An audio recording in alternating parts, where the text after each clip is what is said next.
Hi guys, today I'm going to read you a story out of the book called Indian Shoes. It is by Cynthia Smith.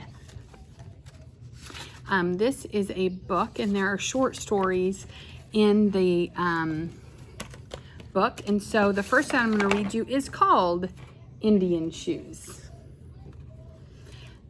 Ray and Grandpa Half Moon traipsed down the cracked sidewalk of a steel and stone city.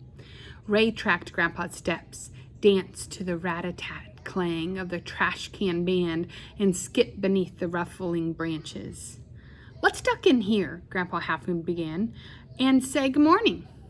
When the wind whistled in Murphy Family Antiques, Ray and Grandpa whistled in with it.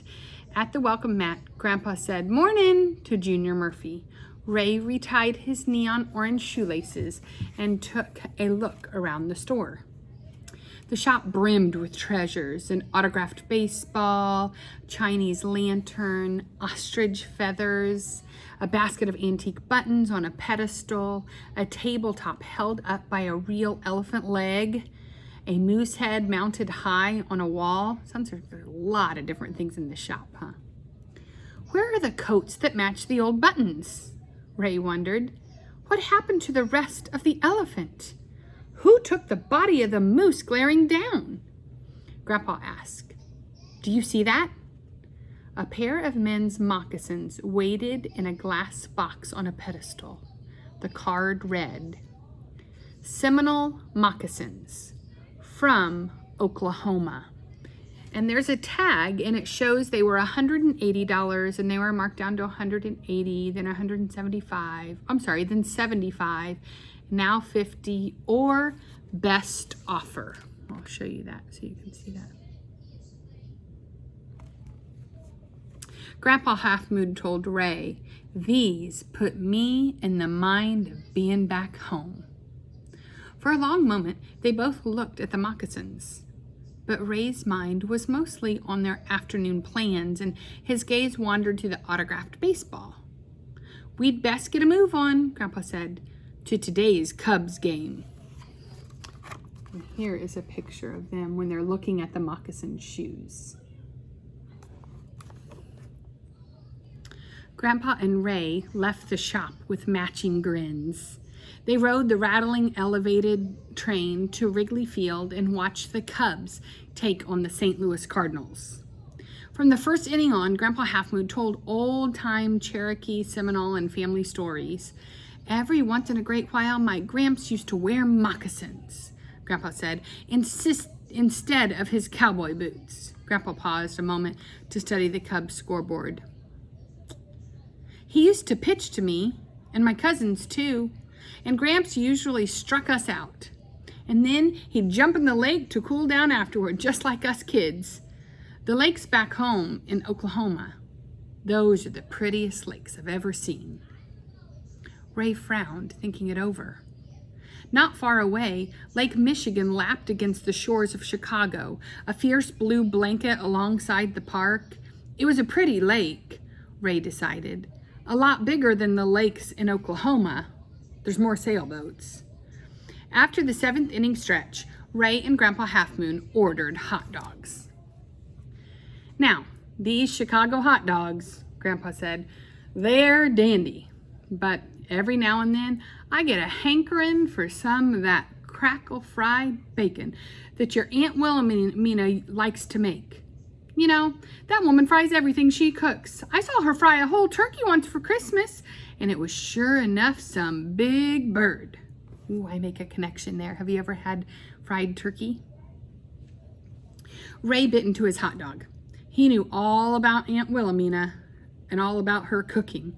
Ray and Grandpa drove their pickup down to visit her and Uncle Leonard in Oklahoma once or twice a year. What he didn't know was why Grandpa Half Moon was thinking so hard today about Aunt Wilhelmina's crackled fried bacon. When the wind carried a home run baseball into the stands, Ray almost caught it.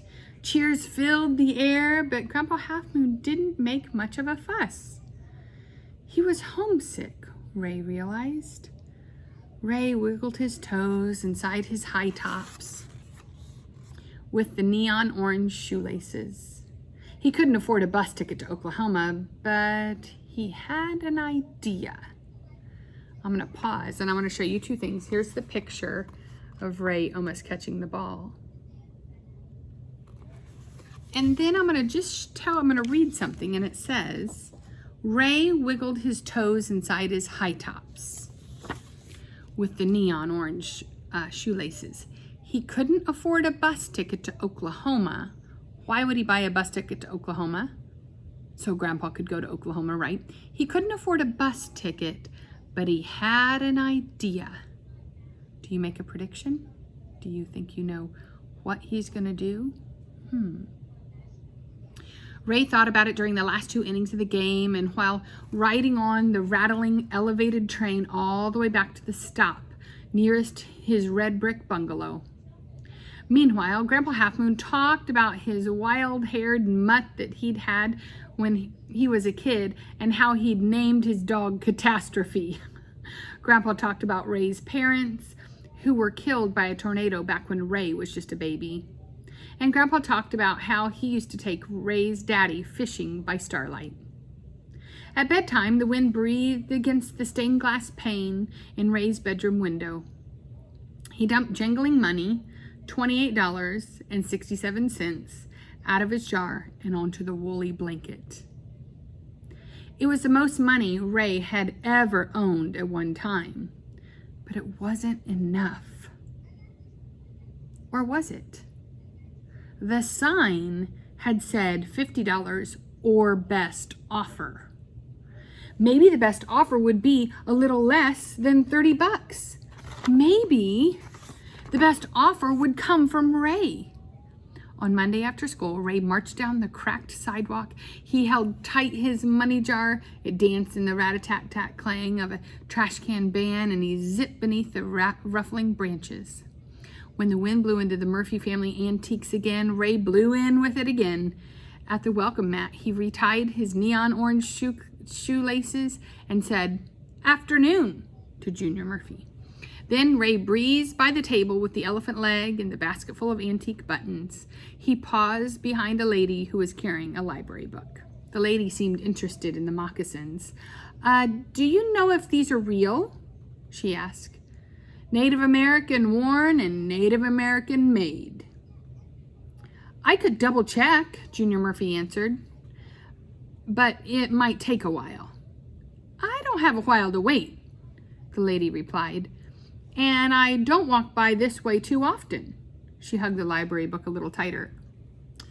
"I'll tell you what, I could give you $30 for them now, but that's all my budget will allow." And Ray shook his head at the moose. $30 topped his best bid. Just then, the wind rushed in. The door sounded kabam! Ostrich feathers fluttered, a Chinese lantern whirled to catch on the moose's antlers. The autographed baseball splashed into the button basket, toppling the pedestal. Buttons whizzed everywhere. Ray thought, "This is my last chance. I'll give $28.67 for the moccasins," he told Junior Murphy, "and I'll pick up every last button, too." "Sorry, Ray," Junior said. "This shop needs the money more than I need the time." The lady looked at Ray like she wanted to say something, but then she set her book on the counter and wrote a check to pay for the moccasins. The wind died silent, and Ray felt like the elephant that had lost a leg on the tabletop. He rocked in his high tops with the orange shoelaces. He stared at the autographed baseball and the mess of buttons. He thought about the stories Grandpa Half Moon had told at the Cubs game and on the train ride home. When the lady opened the door to leave, the wind gusted in and shoved her back over the welcome mat, and suddenly Ray knew what to do. "You want to trade?" he asked the lady. I've got some Indian shoes that you could use. Beats me who made them, but they're for sure Indian worn." The lady shifted the book beneath her arm and held tight onto her purchase. Ray just knew that he and Grandpa Half Moon had lost out. But then the lady gaze fell on Ray's feet. She chuckled, and they left the shop together. When the wind whispered against the brick bungalow that night, Grandpa slid his feet into the moccasins. "These really take me back," he said. "They feel like home." Come Tuesday morning, at the high school 4 blocks away, the librarian placed a pair of beat-up high tops with neon orange shoelaces in her Native American books display. She propped a laser-printed card to the right of the shoes, and the card said, "Traded from Ray Half Moon, Cherokee Seminole high tops, not Indian made, but Indian worn. Guaranteed." There's a little picture of the sign. What a great story. So we find out that